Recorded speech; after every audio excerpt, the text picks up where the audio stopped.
Depois do incêndio no lar Paulo de Tarso, muita gente está tentando entender o que aconteceu, gente, e como evitar uma tragédia. Como é que está a situação agora? Nós vamos até o local. Joinha, vem comigo aqui, Joinha, mão na massa. Vamos lá. Eu quero ir até o local agora para saber como é que está a situação por lá. O repórter Renato Barros acompanha. Fala, Renato, bom dia.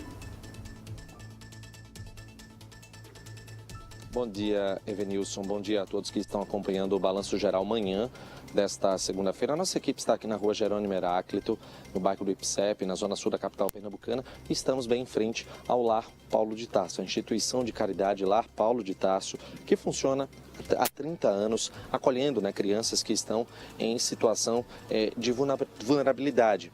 E aí, portanto, esse trabalho lamentavelmente foi interrompido na última sexta-feira com essa tragédia que aconteceu. Uma tragédia que tirou a vida de 3 crianças e que também tirou a vida de uma das cuidadoras, a Margarete da Silva, ela que tinha 62 anos e trabalhava no Lar Paulo de Tarso há 10 anos. As causas desse incêndio, Evenilson e todos que estão acompanhando o Balanço Geral, elas vão ser definidas depois que o laudo da perícia do Instituto de Criminalística ele for divulgado.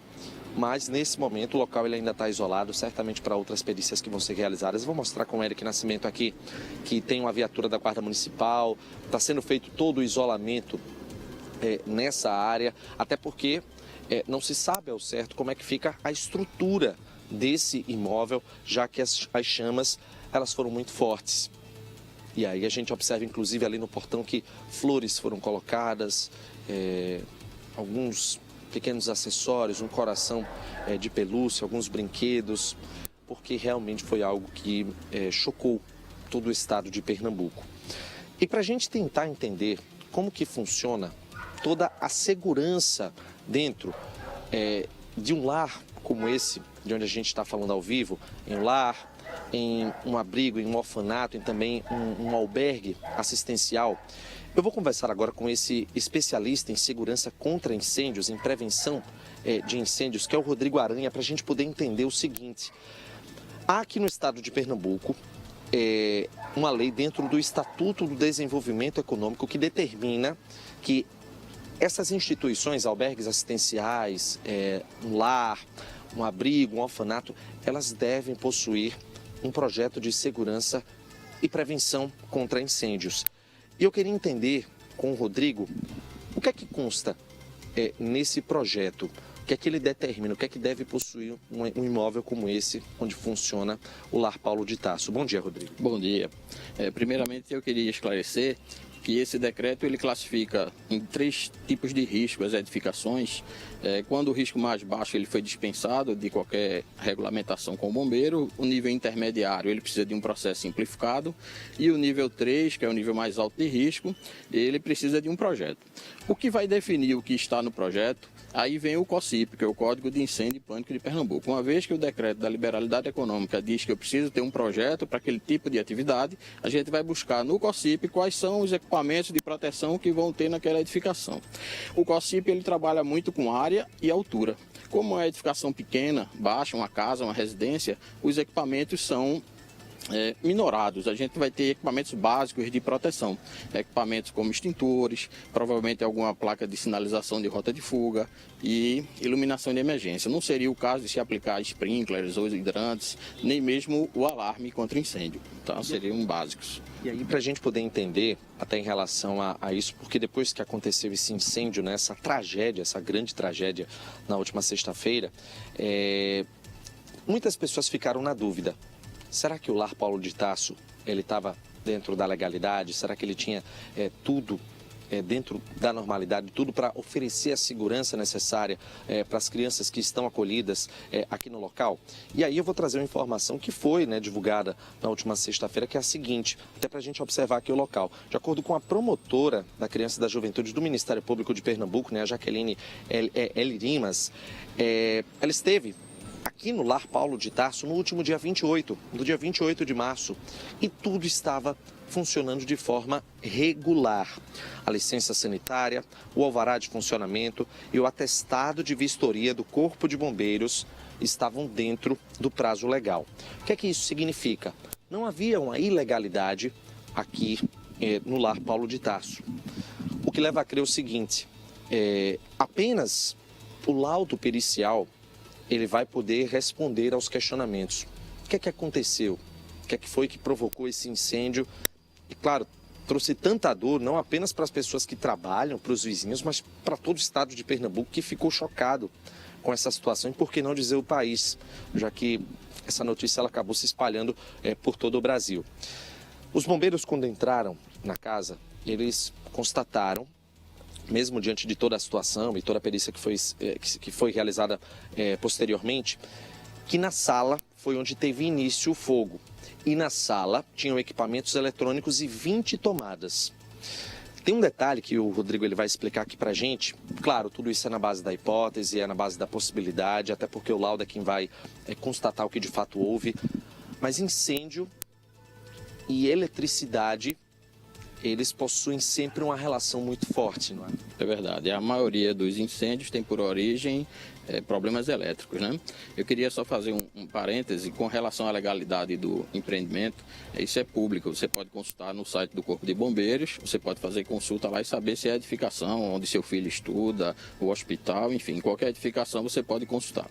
Com relação à parte elétrica, realmente é uma causa principal dos incêndios. O bombeiro de Pernambuco ele está bem preocupado com isso e vem pedindo inclusive laudos de que essas instalações elétricas das edificações estão de acordo com a norma. Então eu queria aproveitar a oportunidade para conscientizar as pessoas de que a gente criar uma cultura que instalação elétrica não é brincadeira, então a gente não pode estar pegando ali aquele pessoal que quebra o galho na rua e tal, que faz um serviço geral, outro que não tem uma especialização, porque o que é que causa o incêndio? Causa o incêndio, na maioria das vezes, a má dimensionamento da proteção. Então, se eu tenho um curto na fiação, eu tenho um instrumento para proteger, que é o disjuntor, eu tenho proteções que podem evitar que isso tome uma proporção maior.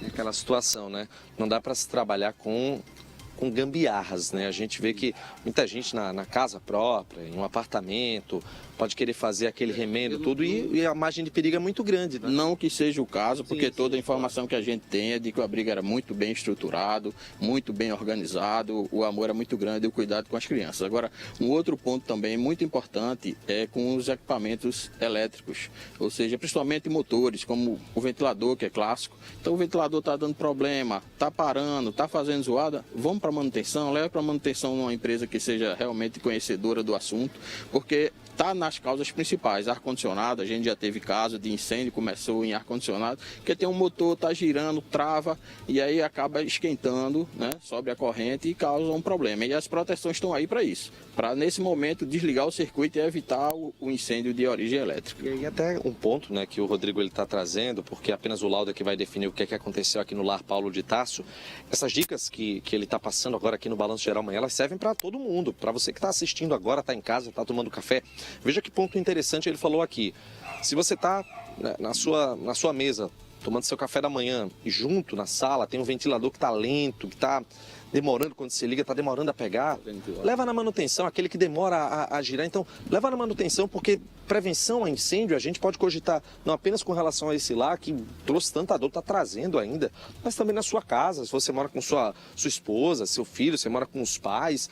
É um tipo de prevenção que serve para todo mundo, né? É verdade. Inclusive, eu queria dar uma outra dica também. Mesmo na nossa casa, problema de vazamento de gás, existem hoje no mercado detectores de gás autônomos. Você liga na tomada, se tiver um vazamento, ele apita, detector de fumaça com a bateriazinha. Eu, por exemplo, tenho no quarto da minha filha. Então, se não tiver ninguém lá e tiver um ventilador que deu um problema, é começar, porque me parece que o pessoal aqui foi surpreendido quando o fogo já tinha tomado uma proporção que inviabilizou a fuga. Então, assim, eles estavam dormindo, né? Então não tinham como perceber. Quando perceber, a coisa já estava numa proporção. Então, embora a gente seja na casa da gente, mas a gente pode usar essas proteções. É coisa barata, menos de R$100 custa um detector de fumaça desse. Então você bota lá num local mais importante da sua casa, onde tem um risco maior, né? Ou na sua saída, sua rota, e aí você vai ser alertado. Você está descansando, se tiver qualquer problema, você vai saber. Tem um ponto que é o seguinte: quando aconteceu um incêndio aqui no lar, tinham duas pessoas, duas funcionárias do local. Seriam 15 crianças e duas funcionárias, 17 pessoas aqui no imóvel. Lamentavelmente, a Margarete, que trabalhava há 10 anos aqui no lar Paulo de Tarso, ela veio a óbito. Mas tinha também uma outra funcionária que precisou ser socorrida, inalou muita fumaça, assim como todas as outras crianças.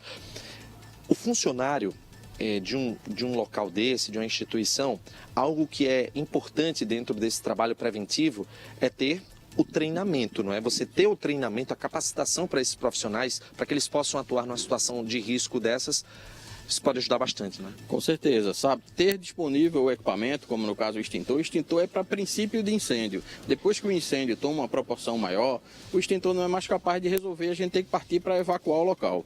Mas as pessoas precisam estar alertas, então volta a ressaltar, como o pessoal aqui dormia, eles foram alertados muito tarde, perceberam muito tarde. Então, embora tenham os equipamentos, embora o pessoal tivesse treinado, o que dificultou para eles, o que causou essa tragédia foi isso. Eles já estavam ali no ambiente confinado pelo fogo e eles não tinham como sair. A gente sabe que a segurança pública impõe a gente por grado em todo canto. Então, para fazer um resgate também teve essa dificuldade. Então, é importante estar treinado, é importante ter os equipamentos e, se possível, ter algo que te alerte quando você estiver descansando. Ter lá um detector de fumaça, um detector de gás. Eu aproveito ainda para avisar, detector de gás, sentir o cheiro de gás, não acende tomada, não provoca faísca. Quando você acende uma lâmpada, você está dentro da lâmpada, provoca uma faíscazinha. E isso pode causar o princípio da explosão. Se está com cheiro de gás, abre porta, abre janela, deixa ventilar o ambiente, que é para dissipar esse gás. O gás é perigoso quando ele está acumulado, confinado. Então é ventilar, tá certo? Tá certo, então, Rodrigo. Muito obrigado aqui pela sua participação. Rodrigo Aranha, ele é especialista em segurança e prevenção contra incêndios. E antes de voltar com você no estúdio, Avenilson, eu vou mais uma vez mostrar aqui a parte da frente do Lar Paulo de Tarso, porque mais ali ao fundo, uma mulher acabou de passar aqui no local e deixou rosas. Mais uma homenagem, porque acho que está todo mundo, né, Avenilson, com o coração machucado, né, diante dessa situação. Acho que o incêndio em si já deixa todo mundo bastante abalado e quando a gente está falando de criança, aí a situação ela piora consideravelmente. Então, são dicas para quem mora em casa, para quem mora em apartamento, para que a gente possa sempre procurar o trabalho preventivo, não o trabalho para depois que a tragédia já estiver acontecendo. Eu volto com você. Renato, obrigado também, Rodrigo Aranha. Deixa fechada essa frase, segura para mim, por gentileza, Jailson. Amo você um tantão assim. Brilha, brilha, estrelinha. Isso, Jailson, fecha mais um pouquinho. Brilha, brilha, estrelinhas. Isso pode até fechar, Jailson, por gentileza. Isso. Aí, ó. Brilha, brilha, estrelinha. Que todos fiquem bem. Amo você um tantão assim. Ah, gente, como isso choca. Que Deus conforte os familiares, amigos, a todos do Lar Paulo de Tarso. E, obviamente, a gente torce que estejam agora, né? Em paz com Deus, é o que a gente pode torcer. Agora, as dicas do Rodrigo Aranha são dicas extremamente importantes para se evitar outras ocorrências ou como, né, adotar o socorro mais apropriado numa situação como essa.